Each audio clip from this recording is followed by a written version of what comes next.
All right, well, good morning, everybody. My name is Peter. I'm the pastor here. So glad that you're here today. I, too, would love to invite you to Pastor with the Pizza. I'm just kidding, Joel. Just kidding. Everybody makes mistakes. At least that's what Miley Cyrus says. But we're glad that you're here, and we're looking forward to a great day. I hope you would stick around if you're new here. Just come hang out with us. Back in the hub, we've got pizza there. We think this is one of the most generous churches, and so they've covered the cost of all that stuff. We even have childcare. So if you're like, wait, you're going to feed my kids, and then I'm going to get like 20 minutes to eat by myself? Awesome. Sign me up. In fact, you don't even need to sign up. Just show up, and it'll be taking place just down the hall right after service today. But there's something special about being all together as a church. I love each and every week when we get together. We get to be in this space with one another, and I've been looking forward to it all week because we're continuing in this series called Fixer Upper in week 3, where we've taken a look at what does it mean and how do we rebuild our own lives, right? Because there's something to be said about times in our life, not all the time, but there are times, there are moments, maybe even seasons of your own life where you would say like, it feels like I need a remodel, or it feels like I need to fix up or tweak this whole section of my life. And Fixer Upper is a show on the big screen about how to, rescreen your lanai, or basically Chip and Joanna are actually taking, West Texas homes and, making them beautiful again, from bringing them back to the state that they once were. But our series is really actually, what do you do when life needs a repair? What do you do when you've found some area of your own world that needs to be put back together? What happens when you find yourself in a place that you never thought you would be? What do you do, right? And that's exactly some of the things that we've been talking about. One of the first times I ever felt this way was in college. I was a sophomore, and I met this woman who, her name was Tiffany Arthur, and I was like, okay, like this, I feel like I need her to notice me, and so I was like, I need to revamp my life. And instead of going to the gym like all of the rest of the guys in the school, I decided to do it in a different way. So this was my second year of college. This was 2001, and let me remind you what was popular in 2001, right? Boy bands.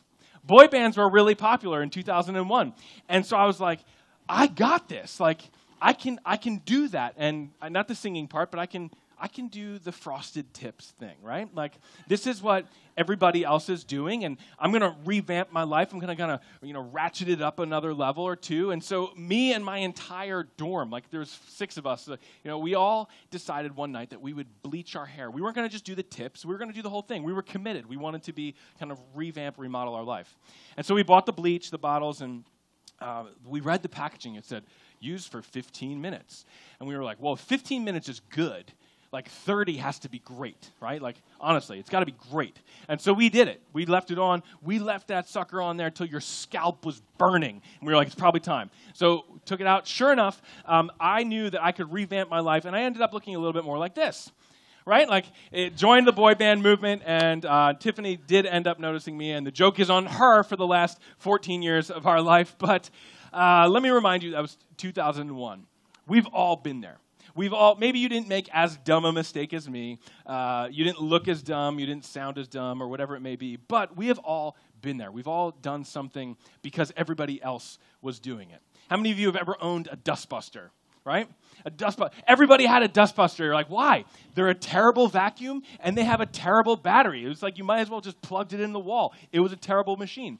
How many of you had one of these? Be honest. Be honest. Big mouth Billy Bass, right? Yes. Why do we have that? I don't know. Because everybody else has one. Like, I literally owned one of these things. I don't understand. Another thing, we've eaten things. So we've bought things, but we've also eaten things because everybody else is doing it. Like, what is the new diet craze, right? Like, so they're like, you should be eating more kale. And everybody's like, no. And so they come up with what? Kale chips, because they're like, well, we're not going to eat it like that, but if we bake it and put salt all over it, we'll eat it. Or I've even convinced my kids of this one. Brussels sprouts. Why not? Because we just totally cook it with bacon, right? Like, we load it up with bacon and everybody loves it. We do things because everybody else is doing them. Another moment of honesty. How many of you have ever had a gym membership? You can raise your hand. This is a judgment-free zone, all right? Seriously, we can play along. So I've had a gym membership, and if you no longer have a gym membership, just put your hand down like me, all right? We can all be together. If you've canceled a gym membership, and you currently don't have a gym membership, I'm not a betting guy, but I'm willing to put a decent amount of money on the line that if we go back to your original contract, it says December or January on it. Like, it's probably one of those 2 months when you signed up. Why? Because right now, nobody's like, man, I hope I can really get skinny, like at the beginning of the school year. No, it's in January, and we're like, everybody else is doing it. Like, they're all going to the gym. They're worried about their New Year's resolutions. We do things because other people are doing them. See, we know this to be true. We eat things, we drink things, we buy things, and we do things because everybody else is doing them. And this is what happens when social pressure is applied to your life. But the inverse can be true too. The inverse can be true when we can find ourselves not doing something that we want to do because everybody else is doing something else. Like, you may have set a goal where you want to read more this year. Like, you want to read 20 books over the course of this year, and yet you show up in the office, and what are they all talking about? The latest Netflix show, right? Like, and so you're like, well, I can't miss out on what's happening. I got to be able to talk with everybody in the office. And so what do? You switch the book that you want to read for the remote that you didn't really care about. And you switch it all up because sometimes we are so infatuated with the latest fad, the latest invention, or the hottest over-marketed like gimmick that we just pour all of our energy into that. And see, if we want to fix up our life, if we want to see our life become something more than it is, we have to go far beyond a fleeting fad. We have to actually be anchored in something called conviction. You and I, a fad is something that you hold on to. It's an opinion. But a conviction is something that holds you. A conviction is like setting rails in your life that you're saying, this is the direction that my life will go on. I will end up where I want to go because of the conviction, because of the compass in my life that keeps me moving in the right direction. And yet few of us find ourselves headed strictly just on conviction, and many of us are altered. We're swayed to the left and to the right just because of fads, because of what everyone else is doing. This whole series has been a study on the book of Nehemiah. We've been taking a look at this Old Testament guy who lived his life in such a way that he modeled what it looks like for us to pattern our lives so that you and I, we can accomplish something that is far greater than us. We can do something far bigger than what you may have ever imagined your life to be capable of. And this morning, we want to find ourselves back in Nehemiah's story. In fact, we're going to be in chapter 2, starting in verse 11. That's page 330 on the Bibles and the chairs around you, or you can click over in your YouVersion app on your smartphone. But Nehemiah was going through the same place that probably you and I would find ourselves. We're saying, like, nobody else is doing it, but I feel like I need to do this, right? So remember that Nehemiah was in exile at the time of this writing in this book. He was serving in the court of a Persian king by the name of Artaxerxes when he received news that his homeland, the city of God's people, Jerusalem, was absolutely annihilated. Jerusalem was, the walls were broken down, the gates were literally burned to ashes, and he was grieved. Nehemiah he sat down in his grief and he cried. He was all up in his feelings like Drake, and he was like this, and then but he was like not about Kiki. No, he was actually upset about Jerusalem. It was like Jerusalem is just annihilated. There's nothing good happening here. The homeland of his people. And so what did he do? We found out that he felt it, like he grieved deeply, and then he knelt down in prayer. After kneeling down in prayer, he was so challenged that he clarified his vision. He said, I'm going to go and rebuild that wall. Not only am I going to rebuild that wall, but I'm going to devise a plan and do this. And he headed off from Persia all the way over to Jerusalem. And look where we kick off the story in verse 11. 4 very simple words that mean so much. He says, I went to Jerusalem. Nehemiah starts off and just says, I went to Jerusalem. Inside of those 4 words, you need to understand something. Like, you and I, we say things like, oh, I went up to Ellington. We went to the Nike outlet before school started. Had to get some, deals. Or maybe you say something like, oh, I went down to the Keys. We got in like a quick vacation with the kids before school started, and we had a great time. No, Nehemiah goes, hey, listen, I went to Jerusalem, right? Like, I walked to Jerusalem. That's great. Like, incredible. Because here's where that was. Persia was over here, so he's over in this area, and he walks all the way over to Jerusalem, about 1,000 miles. That's the equivalent of me getting up today and saying, hey guys, the other day I walked from Sarasota to Washington, D.C. Like, that's the start of my story. All of a sudden, you're like, what? Why would you ever walk to Washington, D.C. from here? That's crazy. I need to hear more about this. And this is exactly what Nehemiah is doing. He's teeing it up. He's saying, listen to why I'm here. So in verse 12, he says, I set out during the night with a few others. I hadn't told anyone what my God had put in my heart to do for Jerusalem. Nehemiah understands something, and that is that an opinion is easily changed, but conviction is not easily altered. An opinion is something that, like, based upon what everybody else is wearing, there will be a day when plaid short-sleeve shirts are no longer in. Some of you would argue that is today. Fair enough. But before building the walls of Jerusalem, before saying, this is what we're going to do, and charging the mound, he actually has to see it firsthand for himself. Nehemiah knows that he's got to go out under the cover of darkness when nobody else is going to say, what are you doing, you moron? Why would you even think about this? He goes out and he sees it for himself because he knows that in order to accomplish the task that God's put in front of him, he has to be convicted about what's happening, because conviction drives commitment. Conviction drives commitment both in you and the people around you. The people around you will see your conviction and say, there's something about that. Let's get on board, right? It would be impossible. It was an impossible task to get the people of Jerusalem to rebuild the walls. Why? They've been broken for 140 years. Like, it's been burned, gone, toast for 140 years. Nothing has happened. So why would you do it now, right? Like, they could be like, oh, that's a fun project, Nehemiah. Cool, right? Like, no way, not going to happen. In week 1, I asked you, what breaks your heart? Like, what are the things that you see in your world? Maybe it's your own personal life, or maybe it's the world around you, but what breaks your heart? What is that thing that, like, you lay awake at night wondering how God is going to solve that or change that? And then we talked about, like, not only does what breaks your heart, but what are you going to do about it? Today, I hope to energize you and to guilt you. There is no shame here. But if God is laying something on your heart, we need to get behind that. Like, conviction, it drives commitment. It's possible. It's possible for your heart to be broken over something, and then you turn around and do nothing about it. True life change happens when conviction gets a hold of you. And let me tell you, you can't motivate people to do anything that you aren't already convicted of yourself. For example, in week 1, when we said, what breaks your heart? Some of you immediately knew. You're like, my marriage breaks my heart. Like, this is the picture of what I wanted it to look like.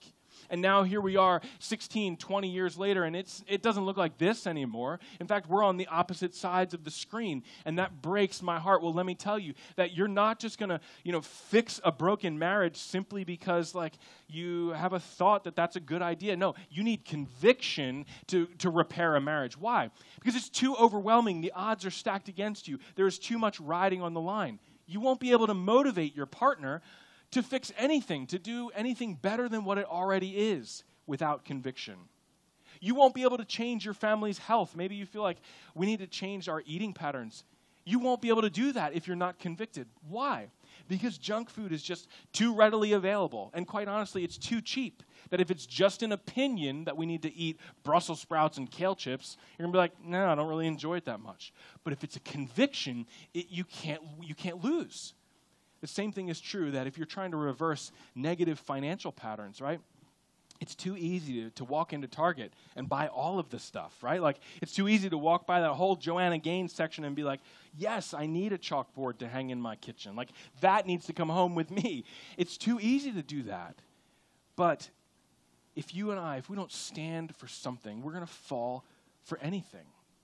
We're going to just follow whatever is in front of us. And conviction, it drives commitment.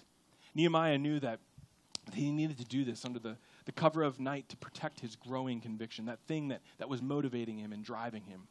And some of you today know exactly how that feels, because in week 1, something like pricked your heart. Your heart started beating again after certain things or certain passions, and you were like, oh, yeah, I remember when I used to care about that. I remember when I used to be passionate about that. I remember, or it's starting to feel that way. And you walked out of those doors. You got in your car and you said to the person riding next to you, you're like, we need to do something about. And that person looked at you and was like, that's pretty big. Like, that seems like a challenge. Or, you used to do that, but you don't do that anymore. And all of a sudden, your conviction, your passion, it starts to dwindle down, and you start listening to the lie of, like, you can't make a difference, or you're so broken that how could you possibly ever be put back together? See, conviction drives commitment. And Nehemiah knew that he hadn't gone official with his plans yet. He didn't tweet it. He didn't throw it on Instagram. Check, scroll right, see anything like, no. He was very careful who he shared his heart with.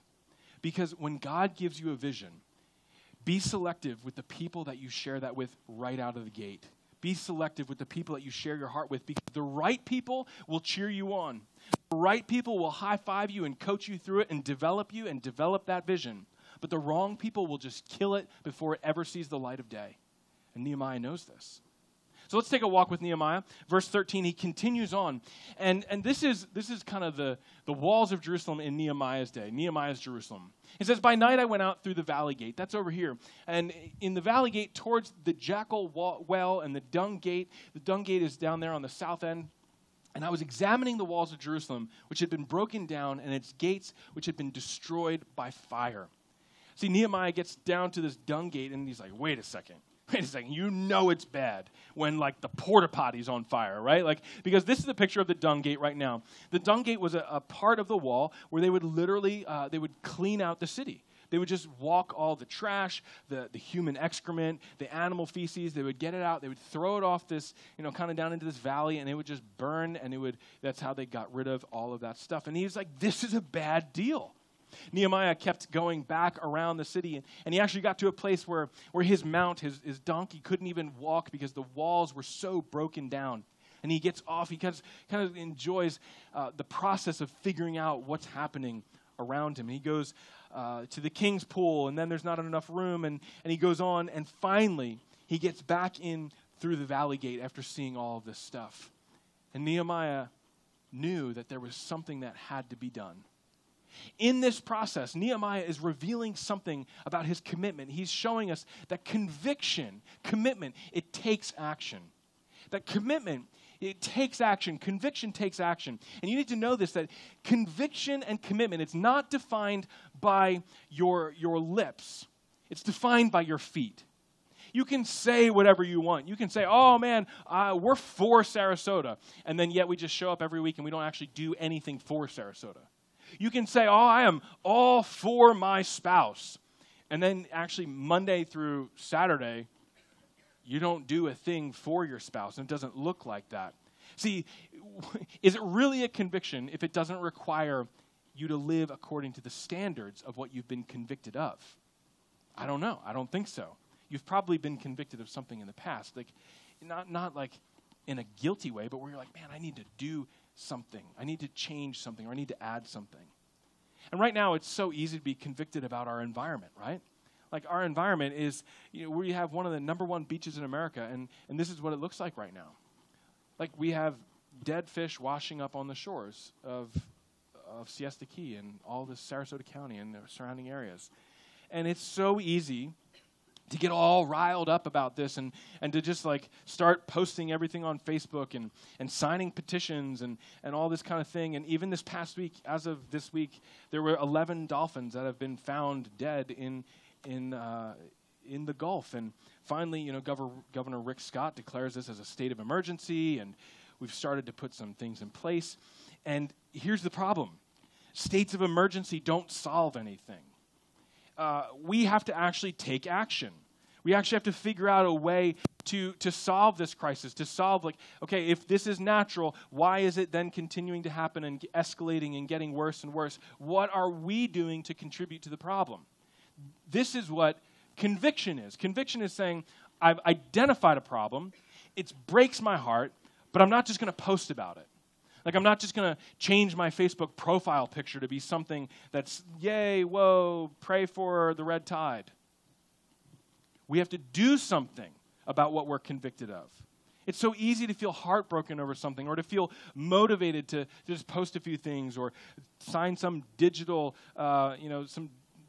piece of paper that says, I'm petitioning this, that, and the other thing.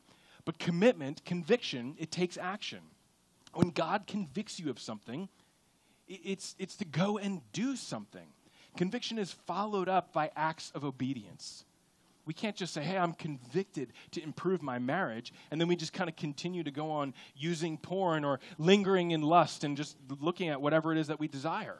We know that pornography is everywhere in this world around us, and it's actively trying to get into our minds, to get in front of our eyes, even if you aren't looking at it. Which is why, as men and women, we are committed to a healthy marriage. We're committed to putting some gates in our way where there's things that are going to block that. Because why? We're convicted to have a pure marriage, to keep our marriage healthy and wholesome. You talk to your spouse about that. You kind of have these conversations ongoing, and you put your spouse in a place of importance, and you find accountability. Take action when you are around conviction. John Huss was a man that lived in about 1369 and to about 1400s. And John Huss was an early church father. He was one of the reformers of the Protestant faith. And John Huss taught for 42 years of his life. He taught that the Bible was God's word, that book that's around you, the Bible that you have open on your laps right now, is actually the inspired word of God. And that the words in there, they mean something. And that it's just, you're not taking pieces of it and other parts of it. You take the whole thing. And that God, he gave that to us to help us understand who he is and draw us into a relationship with him. And at the time, there was a group of people, very, very important people, highly religious people, that disagreed with John. And they said, the things that you're teaching go against what we're teaching. And you need to stop teaching those things, otherwise you're going to be burned at the stake. And on John Huss's 42nd birthday, they strapped him to a stake with wood all around him. And they said, if you do not recant, we're going to light this wood on fire. On that 42nd birthday, right before they struck that match, right before they lit that fire, the last things that we have on record that John Huss has ever said is that what I taught with my lips, I seal with my blood. The things that I have said, the things that I've taught, the things that I believe, I'm going to live that out. Why? Because action, a conviction, drives behavior. What we believe should impact our behavior. Conviction it's not enough to just like say, oh man, I feel so convicted about something. No, it takes action. It actually steps into something and says, I'm going to do something with what I've got, and I'm going to become more than I am. John Huss showed that for all of us, and I'm telling you that I think we need more men and women like John Huss in our world today. Conviction takes action. A man or a woman who wants to see their world rebuild is willing to act. God can change your world, but it is very rarely simply because you've just put up a post online that says, pray for my life, right? Like pray for this, pray for the red tide. No, it takes action. God, he moves in incredible ways beyond your wildest dreams very often when you have taken steps of obedience to act. As you start to dig through the rubble of your own world, you're going to find gaps. You're going to find holes. You're going to find places that you're not proud for everyone else to see. But the question I have is, are you willing to make a change? Are you uncomfortable enough with what you've got to say that I need to do something about this?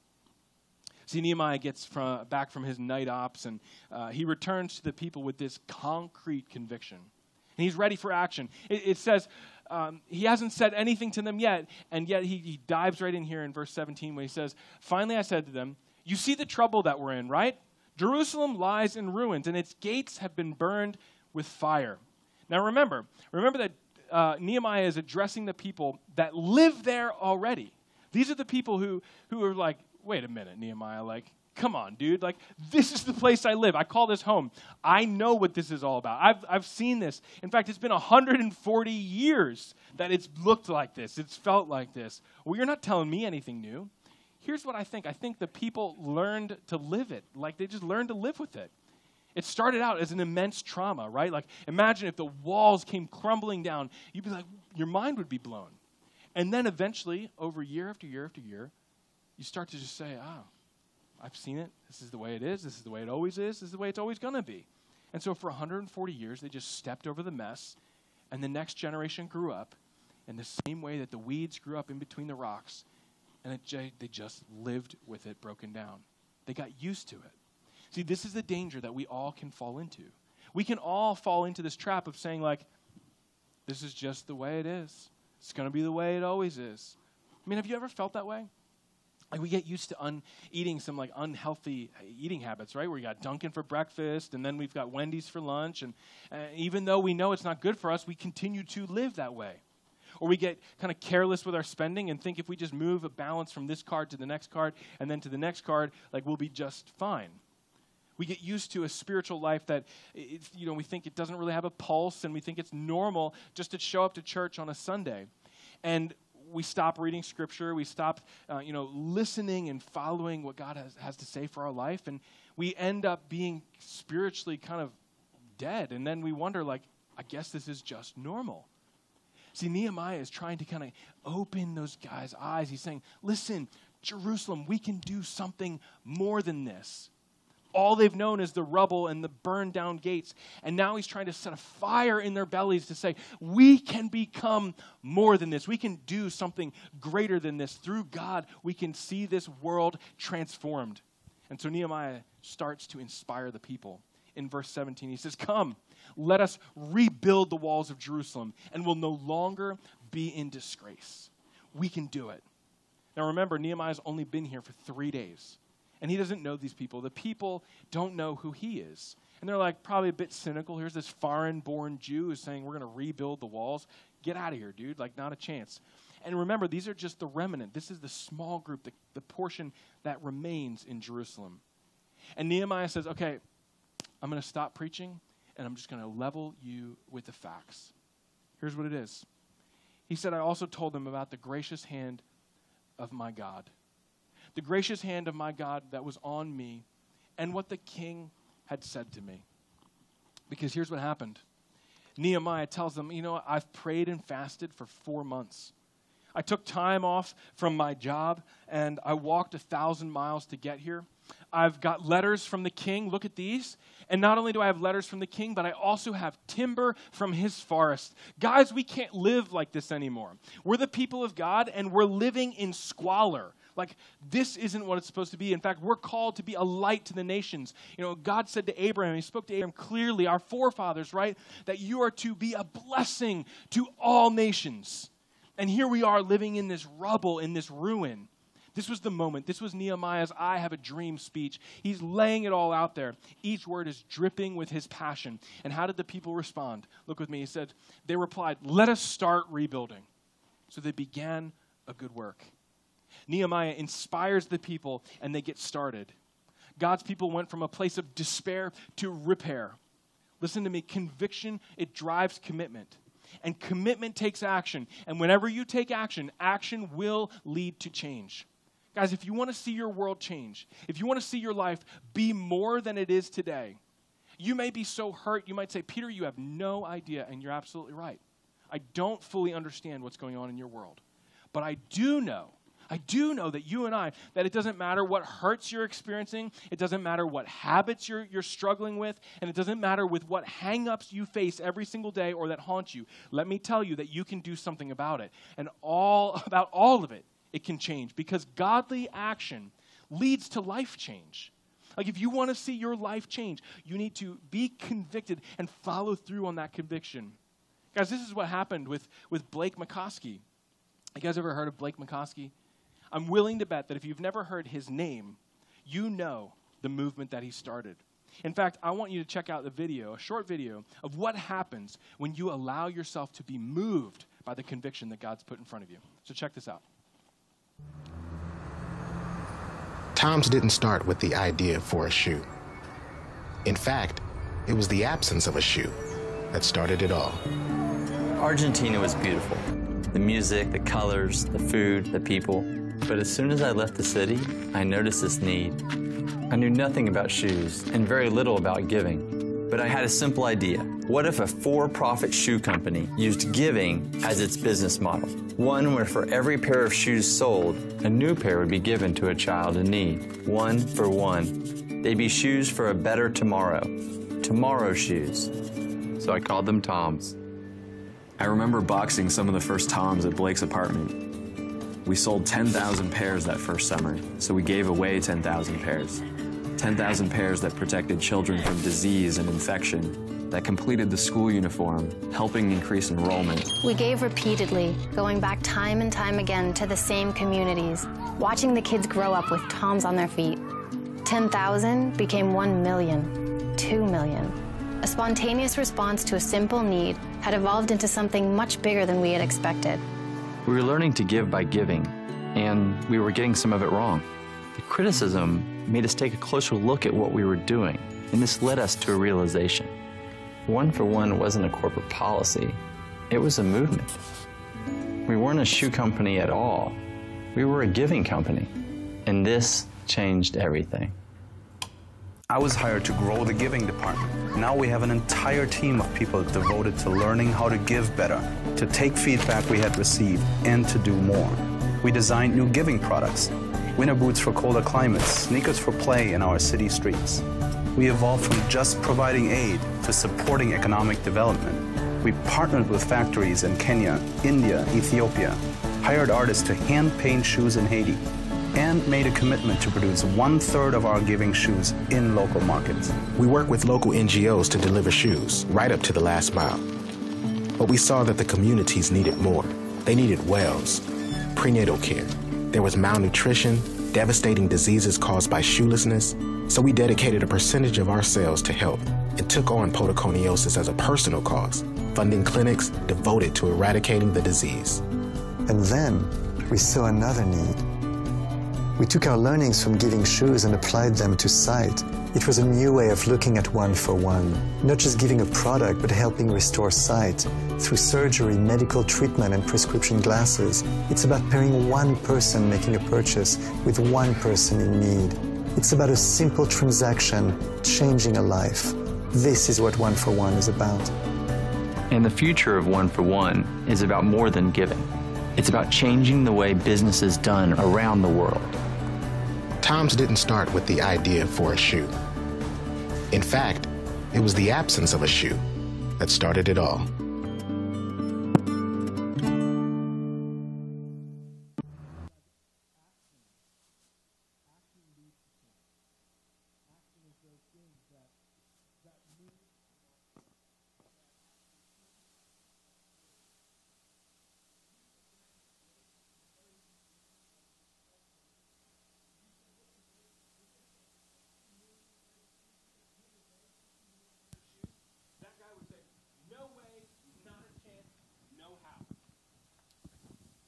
And yet, here we are. 2018, 60 million shoes that have been given away. In fact, they've actually identified themselves not as a shoe company, but as a giving company, as a company that wants to change the world and eradicate these issues. Action leads to change. You and I, we can say we see something greater than we are. We see something further and bigger than we are, whether that's in our relationships with one another, our relationship with a spouse, whoever it may be. And it can be so daunting. It can be so overwhelming. And you could say, there's 1,000,001 reasons why that shouldn't work. Guess what? The Israelites should never have rebuilt the walls of Jerusalem in 52 days. It's impossible. But according to God, it's probable. It's possible. Everything is possible when God is with you, behind you. I want you to imagine with me this morning, what could happen when your conviction leads you into act and to lead change in your world. Here's why this matters. This matters deeply because what you do today impacts the stories you tell tomorrow. The decisions you make right now in this room, even before you walk out of that door, it impacts the stories you tell tomorrow. The things that you're able to share with your grandkids, the things that you're able to kind of talk about with your friends, that when you look back over the course of your life and say, man, we accomplished this, and we saw this change, and we saw this life put back together. Why? Because we made a decision. There was a day when we wrote it down. We were convicted, and we lived it out. guys, I want you to tell the greatest stories tomorrow. What could happen? Imagine what could happen when we stop chasing fleeting fads, when we stop trying to run after the things that everybody else is doing. What if we weren't like everybody else? But what if we were exactly who God created you to be? We've said it 1,000 times that if you have a pulse, you have a purpose, that God has continued to put you here on earth for a reason. In fact, this last week I was talking with somebody who was telling me about the history of their life, and they were saying, you know what, I've been in recovery for so long, and I got to tell you that by God's grace, I don't define myself as an addict any longer. And I started kind of picking at that and trying to figure out a little bit more of what's behind that. And they said to me, listen, it came down to one day when I said, not anymore. Something has to change. Something's got to change. It all started with conviction.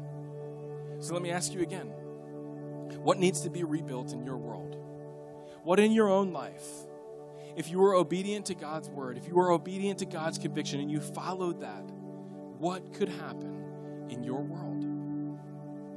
See, almost 2,000 years ago, Jesus endured the shame of a cross. He was beaten, he was mocked, he was spit on, they put a crown of thorns on his head. Why? Because sin had entered into this world, and sin is that thing that you do. It's the things that we say. It's our behaviors, our actions, our thoughts that go against God's original plan for your life and for mine. And that sin has separated us from God. It's actually made us so that we feel distant from God. This is why you and I can say at times, man, I just don't feel very close to God. Because that's what sin does. It separates, it pulls us apart. And God said, this must change. It must change. Like, enough is enough. We've got to do something about this. And so what did he do? He sent his son Jesus to this world. He sent his son Jesus as a baby born of a virgin, and he lived a pure, sinless life all the way through to this 33rd year walking this planet. When the Romans, we executed and we hung him on a cross, which was a part of God's plan from the beginning. Because even Jesus knew that something must change.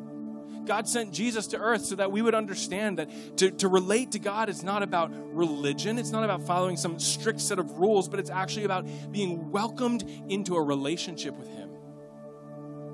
And on the cross, right before that moment, right before the Roman nails were pierced his hands and his feet, he's standing in the garden, he's getting ready to be arrested. And Peter, one of his best friends, pulls this sword out of his side, and he's like, you're not arresting Jesus. You're not taking him from me. And he's like fired up. He's ready to go. And he strikes this dude right in the ear, cuts his ear off. He's ready to you're taking my boy, you're taking me down. And Jesus looks at Peter, he's like, no, put it away. Put the sword away, put it down. Why? Because Jesus was convicted. He was convinced that it must change. That something had to change, and that it would require him going to the cross. See, this morning we're going to celebrate communion, because communion is the day. This is the thing that we remember what Jesus did on that day. In fact, Jesus was with his disciples, and he said that anytime you eat bread and drink of this cup, do this in remembrance of me. And so this morning we remember what Jesus did for you and for me. We remember that whatever fixer-upper of a life you've got right now, that you are not without hope. That you have hope, and hope has a name. It's the name of Jesus. Because Jesus was willing to go to a cross for you and for me. To hang there, to die. To be buried in a real tomb so that 3 days later he could rise from the dead, conquering sin, conquering death, and restoring our relationship with God. Guys, we have hope because of the cross. And this morning we celebrate communion. Because we celebrate that Jesus died so that we could have life. And not just an average life, but a life beyond your wildest dreams and expectations.